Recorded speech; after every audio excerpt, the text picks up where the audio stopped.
और पहली खबर है दिल्ली में चाबी से शुरू हुए विवाद को लेकर के।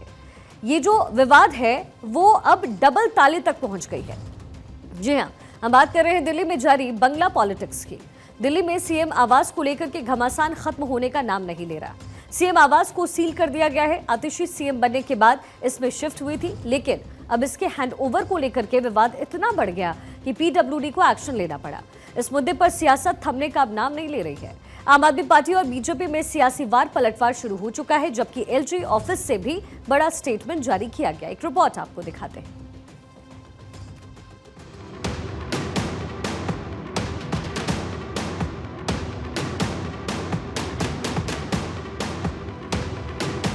दिल्ली में मुख्यमंत्री के बंगले पर बवाल थमने का नाम नहीं ले रहा है। पहले सामान बाहर निकाला, फिर ताला लगा दिया गया और अब उस पर जमकर राजनीति हो रही है। सीएम आवास को लेकर विवाद तब बढ़ गया जब 9 अक्टूबर को पीडब्ल्यूडी ने सिविल लाइंस में फ्लैग स्टाफ रोड पर बंगला नंबर 6 को सील कर दिया। इस बंगले में दिल्ली की सीएम आतिशी 7 अक्टूबर को रहने आई थी, लेकिन 3 दिन बाद उनसे बंगला खाली करा लिया गया। आम आदमी पार्टी ने इसको लेकर बीजेपी और एलजी ऑफिस पर सवाल उठाए, जिसके बाद जुबानी जंग तेज हो गई है। आप और बीजेपी के बीच अब ये बंगला जंग का अखाड़ा बन चुका है। उसके घर से निकाल के उस पर ताला लगा रहे हैं कि साहब हम जो है इसकी इन्वेंट्री बनाएंगे। क्या बकवास है। और एक बात और समझ में आ रही है कि कहने को तो पीडब्ल्यूडी चुनी हुई सरकार के अधीन है, मगर जिस तरीके से अधिकारी बर्ताव कर रहे हैं, क्या किसी अधिकारी की इतनी हिम्मत हो सकती है कि एक चुने हुए मुख्यमंत्री के घर पे वो ताला जड़ दे? हो सकता है, आप सोच सकते हैं ऐसा प्रजातंत्र के अंदर ये क्यों हो रहा है? अधिकारी को कोई मतलब नहीं है, क्योंकि एलजी दफ्तर से और भारतीय जनता पार्टी केंद्र सरकार की तरफ से इन अधिकारियों को इस तरह से दबाव बनाया गया है कि हर तरीके की बदतमीजी और घटियापन वो दिखाया जा रहा है। और पूरी दिल्ली को जो है आपने सर्कस बना दिया है। आप काम करिए, हमें काम करने दीजिए। इतनी सारी समस्याएं हैं देश के अंदर, दिल्ली के अंदर, उन समस्याओं को मिलकर हल कीजिए। आप किस किस नौटंकी के अंदर जो है आपने दिल्ली को फंसा दिया है। दरअसल पीडब्ल्यूडी के अधिकारी 9 अक्टूबर की सुबह 11 साढ़े 11 बजे सीएम आवास आए थे। उनके मुताबिक घर का हैंडओवर करने में नियमों का पालन नहीं किया गया था। आतिशी के पास इस घर की चाबियां थी, लेकिन उन्हें घर अलॉट किए जाने के आधिकारिक दस्तावेज नहीं दिए गए थे। अधिकारियों ने दोपहर तक घर की चाबियां भी ले ली। इसे लेकर सीएम ऑफिस ने कहा, इतिहास में पहली बार किसी मुख्यमंत्री को उसका घर खाली करने को कहा गया है। एलजी ने भाजपा के कहने पर जबरदस्ती सीएम आतिशी का सामान घर से बाहर निकाला। ये सीएम आवास किसी बड़े बीजेपी नेता को दे जाने की तैयारी की जा रही है। बीजेपी 27 साल से दिल्ली में सरकार से बाहर है, अब वो सीएम आवास हथियाना चाहती है। दिल्ली सीएम आवास से बाहर निकाले जाने के एक दिन बाद आतिशी अपने निजी आवास में सीएम ऑफिस पर काम करती नजर आई। दिल्ली मुख्यमंत्री ऑफिस की तरफ से इसका वीडियो भी शेयर किया गया। उसमें देखा जा सकता है कि आतिशी सीएम आवास से निकाले गए सामान के बीच बैठी है। इस दौरान उन्होंने एक फाइल पर साइन भी की। उधर एलजी ऑफिस से भी बड़ा स्टेटमेंट जारी किया गया। दिल्ली एलजी ऑफिस के मुताबिक ये बंगला मुख्यमंत्री का घर नहीं है और इसे किसी को भी आवंटित किया जा सकता है। आतिशी ने इस बंगले पर अवैध रूप से कब्जा कर लिया था। यदि कोई हमारी संपत्ति पर अतिक्रमण करता है तो मालिक कार्रवाई करने का हकदार है। आपके आरोपों पर बीजेपी भी हमलावर है। बीजेपी ने सवाल उठाए कि पूछा कि शीश महल के अंदर ऐसे कौन से राज छुपे हैं कि संबंधित विभाग को चाबी सौंपे बिना आप फिर से बंगले में घुसने की कोशिश कर रहे थे।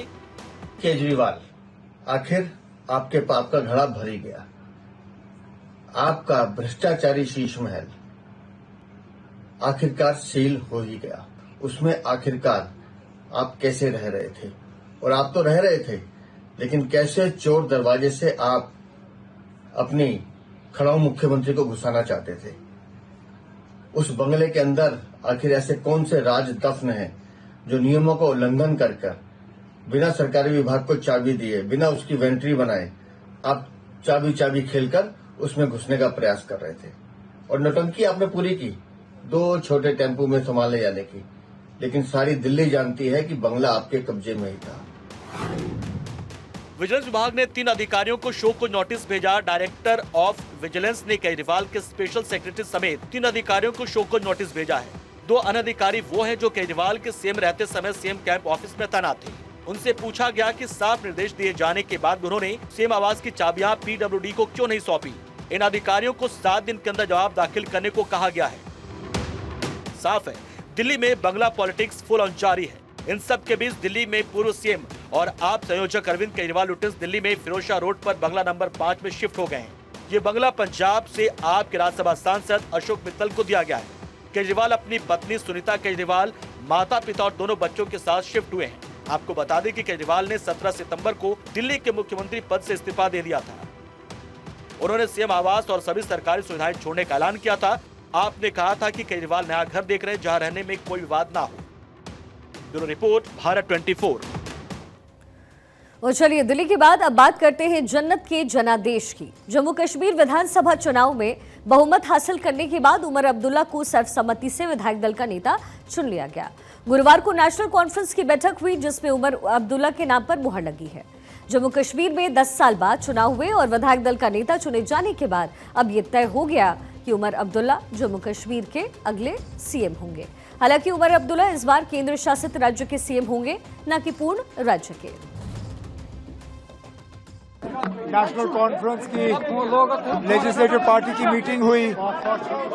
लेजिस्लेटिव पार्टी ने अपने लीडर का फैसला किया और मैं नेशनल कॉन्फ्रेंस के लेजिस्लेटर्स का दिल की गहराइयों से शुक्रगुजार हूं कि उन्होंने मुझ पे एतमाद जताया, मुझ पे भरोसा किया और मुझे एक मौका दिया कि मैं राजभवन जाके गवर्नर साहब से हुकूमत बनाने का दावा करूं।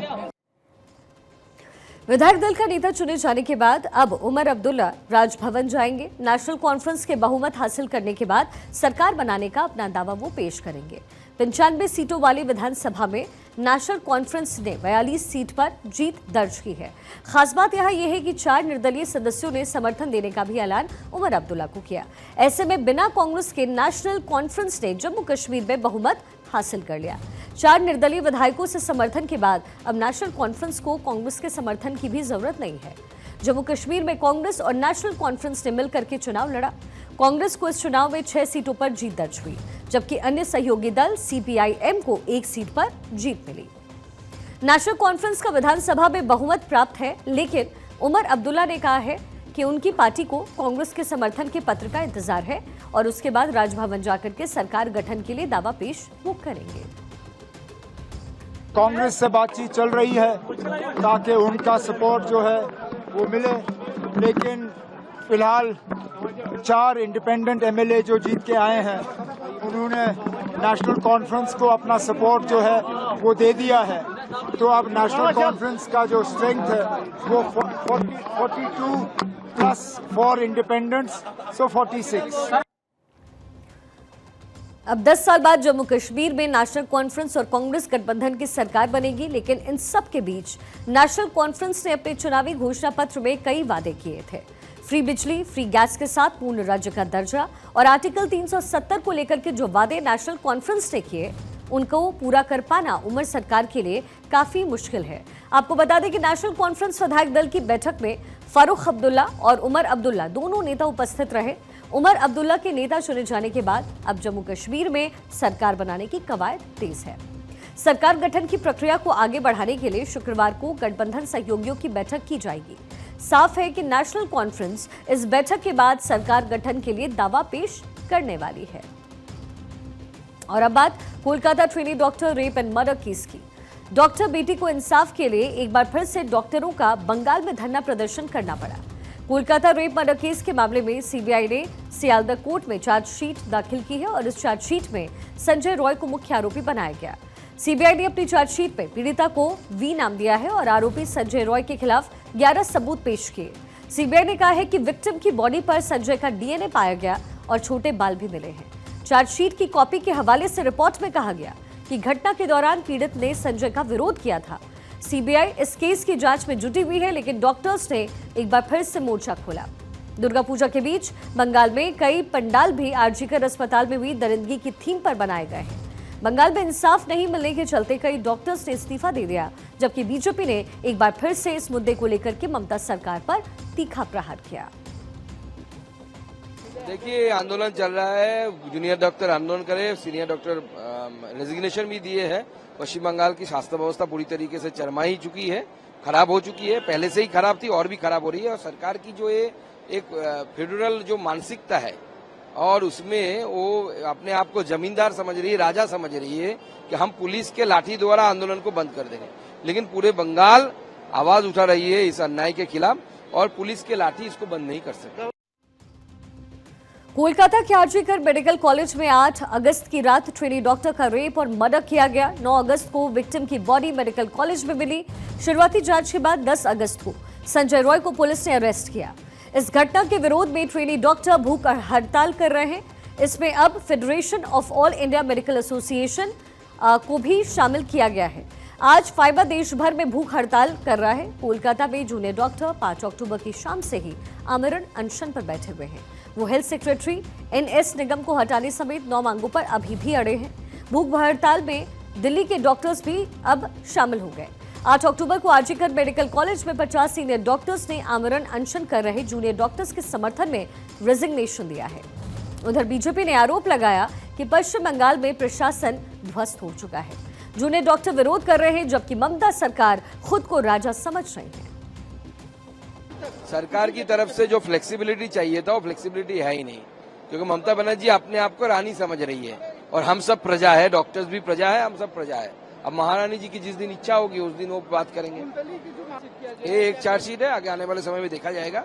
सबसे इम्पोर्टेंट बात है इस चार्जशीट में सीबीआई ने ये दिया है कि एविडेंसेस को मिटाया गया। तो एविडेंसेस अगर नहीं रहेंगे तो सीबीआई हो या एफबीआई हो कोई कुछ नहीं ढूंढ पाएगा। वही तो मूल विषय है कि अगर एविडेंस को मिटा दिया गया है तो जो लोगों ने एविडेंस मिटाया है उनके खिलाफ एक्शन होनी चाहिए। सीबीआई ने 11 सबूत के साथ 45 पन्नों की जो चार्जशीट दाखिल की, उसमें चौंकाने वाले खुलासे हुए। सीबीआई की चार्जशीट में 3 बड़े पॉइंट्स जरा आपको सिलसिलेवार तरीके से बताते हैं। पहला है कि विक्टिम की बॉडी पर संजय के डीएनए की पुष्टि हुई है। छोटे बाल भी मिले। संजय की जीन्स पर विक्टिम का ब्लड भी मिला है। दूसरा, घटना के दौरान विक्टिम ने संजय का विरोध किया, जिसकी वजह से संजय को चोट आई। विक्टिम के संघर्ष के निशान संजय की बॉडी पर मिले। तीसरा, जिस जगह ये जघन्य अपराध हुआ वहां भी संजय रॉय की मौजूदगी सीसीटीवी फुटेज में पाई गई। इसके अलावा संजय की कॉल डिटेल रिपोर्ट और मोबाइल लोकेशन में भी ये कंफर्म हुआ कि वो घटना स्थल पर ही मौजूद था। संजय को पुलिस ने सीसीटीवी फुटेज से पहचाना था। फुटेज में वो 9 अगस्त की सुबह 4 बजे सेमिनार हॉल के अंदर जाता नजर आया। इस दौरान उसके कानों में ईयरफोन लगाया हुआ था।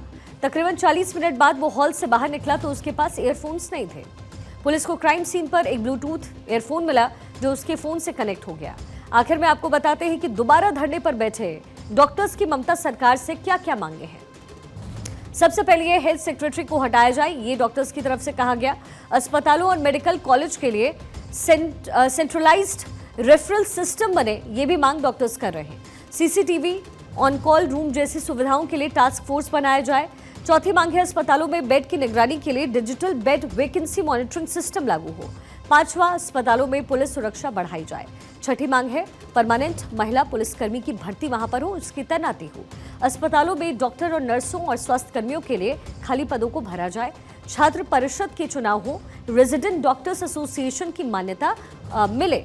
मेडिकल कॉलेज अस्पतालों की प्रबंधन समितियों के जूनियर डॉक्टर के प्रतिनिधि हो और बंगाल मेडिकल काउंसिल और स्वास्थ्य भर्ती बोर्ड के भीतर भ्रष्टाचार की तत्काल जांच की जाए। ये तमाम मांगे डॉक्टर्स की तरफ से रखी गई हैं। देखिए, वारदात के 58 दिनों बाद सीबीआई ने मंगलवार को सियालदा कोर्ट में अपनी चार्जशीट दाखिल की है। ऐसे में अब ये देखना होगा कि सियासत से इधर डॉक्टर बेटी को आखिर कब तक इंसाफ मिल पाएगा और इसीलिए ये आमरण अनशन लगातार किया जा रहा है। और अब बात राष्ट्रीय राजनीति में कद्दावर शख्सियत रहे मुलायम सिंह यादव की। समाजवादी पार्टी के संस्थापक और उत्तर प्रदेश के पूर्व मुख्यमंत्री मुलायम सिंह यादव की आज दूसरी पुण्यतिथि है। आज ही के दिन यानी 10 अक्टूबर साल 2022 को मुलायम सिंह यादव ने इस दुनिया को अलविदा कहा। लंबी बीमारी के बाद मुलायम सिंह यादव का निधन हुआ। आज नेताजी की दूसरी पुण्यतिथि पर सैफई में स्थित मुलायम सिंह यादव की समाधि पर पूरा यादव कुनबा श्रद्धांजलि देने पहुंचा। लाल टोपी और गले में गमछा डालकर के पिता को श्रद्धांजलि देने सपा अध्यक्ष अखिलेश यादव सैफई पहुंचे। उनके साथ इस मौके पर चाचा शिवपाल सिंह यादव और परिवार के दूसरे सदस्य और पार्टी सांसद और नेता भी मौजूद रहे। पिता को याद करते हुए अखिलेश यादव ने कहा कि नेताजी ने देश को समाजवादी विचारधारा से जोड़कर चलने का रास्ता दिखाया और पार्टी उनके सिद्धांतों को आगे बढ़ा रही है। जहां हम लोग आज नेताजी को याद कर रहे हैं, वहीं दूसरी दुखद खबर भी मिली है कि देश के बड़े कारोबारी उद्योगपति रतन टाटा जी भी हमारे बीच नहीं रहे हैं। वहीं नेताजी इसी धरती से लड़ करके, इसी धरती से संघर्ष करके, नेताजी इसी धरती पर चोट खा करके धरती पुत्र के नाम से जाने गए और राजनीति के बड़े बड़े उतार चढ़ाव में नेताजी ने समाज को, राजनीति को हमेशा दिशा देने का काम किया।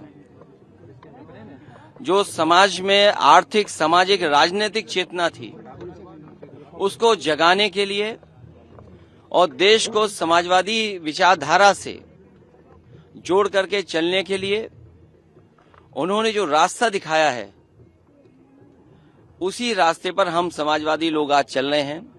और आज के दिन जब नेताजी को हम लोग याद कर रहे हैं तो संकल्प लेते हैं और उन्हीं के रास्ते पे चल करके इस समाजवादी सिद्धांत को और मजबूत बनाने का काम हम लोग करेंगे। अखिलेश यादव ने इस मौके पर देश के दिग्गज उद्योगपति रतन टाटा के निधन पर भी उन्हें याद करते हुए नमन किया। समाजवादी पार्टी के प्रमुख अखिलेश यादव ने सैफई में मुलायम सिंह यादव की प्रतिमा के ऊपर माल्यार्पण करके श्रद्धांजलि अर्पित की। इसके बाद उनकी पत्नी और सपा सांसद डिंपल यादव और बेटी अदिति यादव ने भी नेताजी को याद किया और उन्हें नमन किया। अखिलेश यादव ने कहा कि नेताजी मुलायम सिंह यादव इसी धरती से संघर्ष करके धरती पुत्र के नाम से जाने गए। उन्होंने राजनीति के बड़े बड़े उतार चढ़ाव देखे और समाज के साथ राजनीति को हमेशा दिशा दी। अखिलेश ने अपने पिता को याद करते हुए आगे कहा कि उन्होंने सामाजिक, आर्थिक और राजनीतिक चेतना जगाई और देश को समाजवादी विचारधारा से जोड़कर चलने का रास्ता दिखाया। हम सभी उसी पर चल रहे हैं। ये तमाम बातें अखिलेश द्वारा कही गई। आपको बता दें, मुलायम सिंह यादव उत्तर प्रदेश के 3 बार के मुख्यमंत्री रहे हैं और केंद्र की सरकार में वो रक्षा मंत्री रहे। नेताजी ने लोहिया के समाजवाद को पूरे देश में फैलाया। उन्होंने किसानों और गरीबों को राजनीति के केंद्र में रखा और उनके लिए कई काम किए। छात्रों, व्यापारियों और नौजवानों के लिए जो किया है वो कभी भुलाया नहीं जा सकता। अखिलेश यादव ने कहा कि उनके आदर्शों और सिद्धांतों पर चल करके समाजवाद को आगे लेकर जाएंगे। चलिए आगे बढ़ते हैं। उत्तर प्रदेश के मुख्यमंत्री योगी आदित्यनाथ ने भी मुलायम सिंह यादव की पुण्यतिथि पर श्रद्धांजलि अर्पित करते हुए अपने सोशल मीडिया प्लेटफॉर्म एक्स पर लिखा, पूर्व रक्षा मंत्री, उत्तर प्रदेश के पूर्व मुख्यमंत्री पद्म विभूषण मुलायम सिंह यादव की पुण्यतिथि पर उन्हें विनम्र श्रद्धांजलि।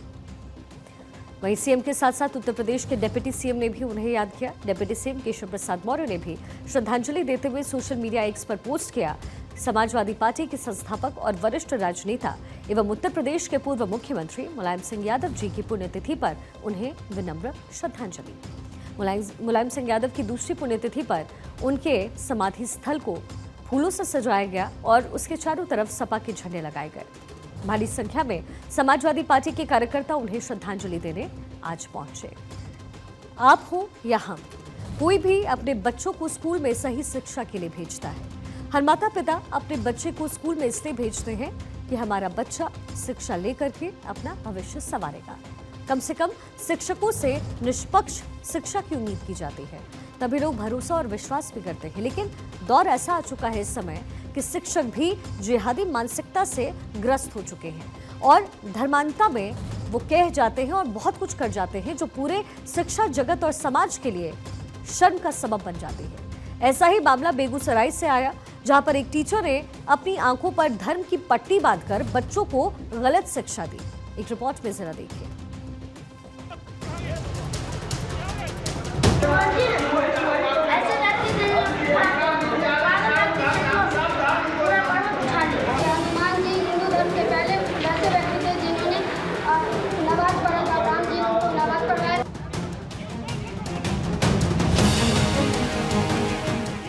हनुमान जी मुस्लिम का पैदाइश है, राम भगवान मुस्लिम थे। जियाउद्दीन सर का ज्ञान, हनुमान थे मुसलमान।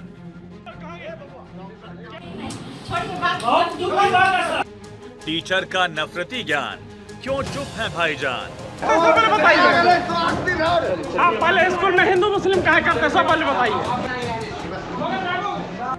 स्कूल में शिक्षक की ब्रेन वॉश वाली साजिश। धर्म को लेकर हो रही बयानबाजी के अखाड़े में जब देश भर के सभी धर्मों के ठेकेदार और नेता घमासान मचाए हुए हैं, तो बेगूसराय के एक सरकारी स्कूल के टीचर ने भी इस विवाद में खुद को झोंक दिया। गुरु गोविंद दो खड़े काके लागू पाए। जिस शिक्षक को बच्चों के भविष्य का निर्माता कहा जाता है, वही शिक्षक अब धर्म की राजनीति में उलझकर अपने कर्तव्य से भटक गया है। बच्चों को पढ़ाने के बजाय देवी देवताओं का अपमान करते हुए हनुमान को मुस्लिम और मूर्ख करार दिया।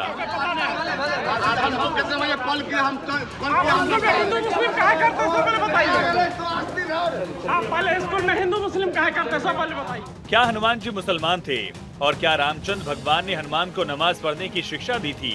ये सवाल इसलिए उठ रहे हैं क्योंकि बिहार के बेगूसराय से ऐसी एक खबर आई जिसके बाद माहौल बिगड़ गया। एक स्कूल के गुरुजी ने हनुमान जी को मुसलमान बता दिया। इतना ही नहीं, उन्होंने एक कदम और आगे बढ़कर हनुमान जी के नमाज पढ़ने का दावा भी कर दिया। हनुमान जी हिंदू धर्म के पहले ऐसे व्यक्ति थे जिन्होंने नमाज पढ़ाए थे ना। अगर हम बोले सर मुस्लिम में हनुमान जी है ना, उर्दू पढ़ना सीखे। पूरा मामला बछवाड़ा प्रखंड के कदराबाद हरिपुर मध्य विद्यालय का है। विद्यालय के जियाउद्दीन नाम के शिक्षक ने हिंदुओं की आस्था के आराध्य देव भगवान श्री राम और हनुमान जी पर अपमानजनक टिप्पणी की। इस शिक्षक ने हनुमान जी को मुसलमान बताया और कहा कि भगवान श्री रामचंद्र ने उनको नमाज पढ़ने के लिए प्रेरित किया था। इस शिक्षक ने भी कहा कि हनुमान जी पहले हिंदू थे जिन्होंने नमाज पढ़ी थी। हनुमान जी हिंदू धर्म के पहले वैसे व्यक्ति थे जिन्होंने नमाज पढ़ा था। राम जी उनको नमाज पढ़ाया था और हनुमान जी मुसलमान थे। 7वीं क्लास में जीके और ग्रामर की पढ़ाई के दौरान हनुमान एवं राम पर आपत्तिजनक टिप्पणी की गई थी। मामले की जानकारी होने पर मीडियाकर्मी भी स्कूल पहुंचे, तथ्यों की जानकारी ली। यहाँ बच्चों ने जो बातें बताई वो वाकई में हैरान करने वाली थी। एक छात्र ने बताया कि जियाउद्दीन सर लड़कों को पढ़ाने के लिए आए थे, तो उन्होंने कहा कि राम जी ने हनुमान जी को उर्दू पढ़ाया था। जियाउद्दीन सर ने कहा कि हनुमान जी मूर्ख हैं, पूरा पर्वत उठाकर लाए हनुमान जी तो पूरा मूर्ख हैं।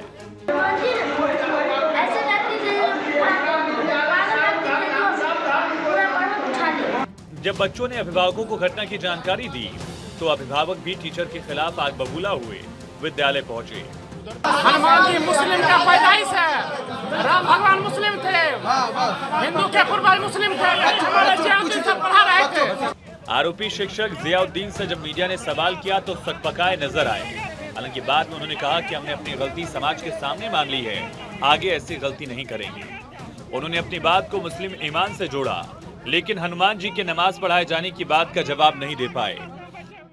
आप लोगों से माफी मांग रहे हैं। अगर आप जाने अनजाने में खड़ा होकर आप लोग पूरे समाज से गलती मान लीजिए। जाने अनजाना बुला दिया है, आप लोग की भावना कर रहा है, माफी मांग रहे हैं। काहे पहुंचाया आप? आइंदा हमसे ऐसी गलती होगी दोबारा पुनरावृत्ति हो पाए, ये आप लोग को संतुष्ट करेंगे। ये एक दो नहीं बल्कि पूरी क्लास ही जिहादी जियाउद्दीन के खिलाफ है। इतना ही नहीं, जियाउद्दीन के इस घिनौने करतूत से स्कूल स्टाफ भी नाराज है। वहीं प्रधान अध्यापक ने भी माफी मांगने की बात की है। टीचर जियाउद्दीन ने जो मासूम बच्चों के दिमाग में डाला है, उसके खिलाफ अब केंद्रीय मंत्री गिरिराज सिंह भी उतर आए हैं। बेगूसराय सांसद गिरिराज सिंह ने कहा कि ऐसे टीचर्स पर जिला प्रशासन और बिहार सरकार को कड़ी कार्रवाई करनी चाहिए, क्योंकि उनके द्वारा सामाजिक माहौल को बिगाड़ने की कोशिश की जा रही है। एक जियाउद्दीन शिक्षक ने जिस ढंग से बच्चों को सप्तम वर्ग के बच्चों को ये पढ़ा रहा है, जैसा कि बच्ची लोग स्कूल के बच्चे लोगों ने अपनी बयान दर्ज कराया कि हनुमान जी मुस्लिम थे, नमाज पढ़ रहे थे। ये मुझे लगता है ये एक साजिश है। माननीय मुख्यमंत्री से कहूंगा ऐसे शिक्षकों के ऊपर अविलंब कार्रवाई की जाए। अगर ऐसे शिक्षक रहेंगे समाज में विद्वेष फैलाएंगे और समाज को अब ऐसे शिक्षकों पर भरोसा नहीं है, न हिंदू समाज को। बहरहाल हनुमान जी मुसलमान थे इस लाइन पर कौन यकीन करेगा, लेकिन यही बात अगर आपके बच्चों को स्कूल में शिक्षक की तरफ से कही जाए तो मासूम बच्चों के दिमाग में क्या आएगा ये आप समझ सकते हैं, क्योंकि कहा गया है कि गुरु की बात ब्रह्म से भी ऊपर मानी जाती है। ऐसे में गुरु पर कौन यकीन नहीं करेगा। लेकिन ऐसे शिक्षक को आप क्या कहेंगे? क्या जियाउद्दीन सांप्रदायिक माहौल को बिगाड़ने की कोशिश कर रहे हैं या बच्चों को ब्रेन वॉश करने की कोई साजिश रच रहे हैं ताकि सामाजिक ताना बाना बिगड़ जाए? Bureau report, Bharat 24। और अब आपको ग्राफिक्स के जरिए जरा बताते हैं कि आखिर हनुमान जी पर हंगामा क्यों इस समय बरपा है, आखिर क्यों इतना हंगामा हो रहा है। बेगूसराय के कादराबाद स्कूल का ये पूरा मामला है। टीचर मोहम्मद जियाउद्दीन ने विवादित स्टेटमेंट दिया। टीचर जियाउद्दीन ने हनुमान जी को मुसलमान बताया। क्लास के छात्रों से कहा कि नमाज पढ़ते थे हनुमान जी। टीचर ने कहा कि राम जी ने हनुमान जी को नमाज पढ़ाई थी। ये तमाम बातें उस शिक्षक द्वारा दी गई और कही गई जो बच्चों को उस समय वहां बैठकर शिक्षा दे रहा था। चलिए आगे बढ़ते हैं। 2025 के महाकुंभ की तैयारियां इस समय जोरों पर है और संत समाज इस बार कुंभ के मेले में कोई विघ्न नहीं चाहता है। इसी बीच अखिल भारतीय अखाड़ा परिषद ने मेले में गैर सनातनियों के प्रवेश पर रोक लगाने की मांग की है। यही नहीं, उन्होंने मेले में आने वाले श्रद्धालुओं से अपील की कि वो किसी गैर सनातनी से कोई सामान ना खरीदें। अखाड़ा परिषद के अध्यक्ष श्री महंत रविंद्र पुरी ने कहा कि ये सही समय है कि हम उन लोगों का बहिष्कार करें जो कभी खाने में थूक लगाकर तो कभी यूरिन मिलाकर के हमारा धन भ्रष्ट करने की कोशिश करते हैं। हमारे साथ सन्यासी अखाड़े हैं, हमारे साथ वैष्णव अखाड़े हैं, हमारे साथ उदासी अखाड़े हैं। सभी अखाड़ों ने मिलकर एक चर्चा हमने की। हमारा एक ही विषय है कि जो हमारा कुंभ होगा बहुत दिव्य और भव्य कुंभ होना चाहिए। जैसे इससे पहले भी जो कुंभ हुआ था बहुत अच्छा कुंभ हुआ था। उस समय भी हमारे माननीय मुख्यमंत्री जी योगी आदित्यनाथ जी थे और अभी भी वही हमारे मुख्यमंत्री है। हमें पूरी आशा है, पूरी उम्मीद है मुख्यमंत्री जी हमारा जो कुंभ है बहुत दिव्य और भव्य करेंगे, क्योंकि उनकी भी स्वयं की इच्छा है कि कुंभ बहुत अच्छा हो, क्योंकि वो मुख्यमंत्री के साथ साथ एक संत भी है। उन्होंने सनातनियों के लिए जारी अपील में कहा कि अपना धर्म बचाने के लिए ऐसे लोगों की पहचान करनी होगी। इसके लिए मेला क्षेत्र में घुसने वाले हर एक आदमी के आधार कार्ड की जांच होगी। इससे पता चलेगा कि मेले में कहीं बांग्लादेशी, पाकिस्तानी या फिर कोई अन्य व्यक्ति तो नहीं आ रहा। उन्होंने साधु संतों एवं भक्तों से अपील करते हुए कहा कि खाने पीने का सामान केवल उन्हीं लोगों से खरीदा जाना चाहिए जो सनातन धर्म का मान और सम्मान करते हो। सीएम योगी से संतों की कुछ मांगे हैं। कौन कौन सी मांगे जरा ये बता दें आपको। शाही स्नान को देव स्नान किया जाए, पेशवाई को देव आगमन कहा जाए, मेला क्षेत्र में मांस मदिरा प्रतिबंधित हो, महाकुंभ में सनातनी अधिकारी ही तैनात हो। ये कुछ मांगे हैं जो रखी गई हैं। संतों ने कुंभ में उर्दू और फारसी शब्दों के प्रयोग पर आपत्ति जाहिर की है। अखिल भारतीय अखाड़ा परिषद ने शाही को उर्दू शब्द बताया है, वही पेशवाई फारसी शब्द है। दरअसल पिछले काफी समय से संत समाज इन तमाम चीजों से आहत है। संत समाज को आपत्ति क्या है ये भी आपको बताते हैं। कुंभ में गांजा वाले बयान से आहत है। थूक, जिहाद, मिलावट से उनकी चिंता बढ़ गई है। पहचान छिपाने वाले दुकानदारों से मुश्किलें खड़ी हो रही है। ये तमाम बातें उनके द्वारा कही गई। पुरी ने कहा कि इसके बावजूद हिंदुओं ने किसी को नुकसान नहीं पहुंचाया, उन्होंने सिर्फ अपना रास्ता बदल लिया है। उन्होंने मांग की है कि हिंदू संतों और भक्तों की साधना को बाधित करके ऐसे प्रयासों को रोकने के लिए सरकार को सख्त कानून बनाने की जरूरत है। पुरी ने यह भी सवाल उठाया कि मुस्लिम समुदाय के किसी धार्मिक नेता ने इस तरह की हरकतों के खिलाफ आवाज क्यों नहीं उठाई। कुंभ की सुरक्षा अभेद्य होगी, ये भी योगी आदित्यनाथ की तरफ से कहा गया है। मेला क्षेत्र में 50 से ज्यादा पुलिस थाने होंगे। इसके साथ ही 65 से ज्यादा पुलिस चौकियां बनेंगी। 30,000 से ज्यादा पुलिसकर्मी की तैनाती वहां पर होने वाली है।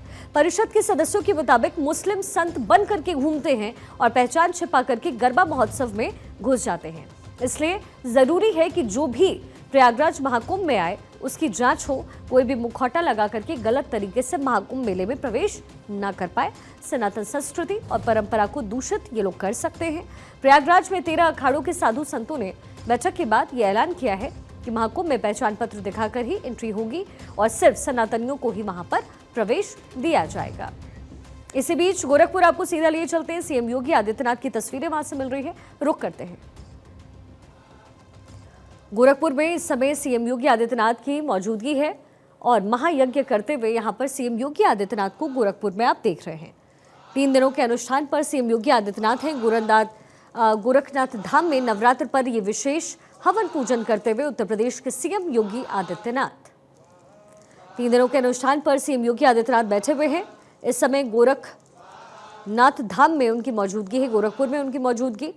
सीएम योगी नवरात्र पर अनुष्ठान कर रहे हैं। 3 दिन का उनका यह अनुष्ठान और आज सप्तमी अष्टमी का दिन और आज के दिन महायज्ञ करते हुए सीएम योगी आदित्यनाथ की तस्वीर।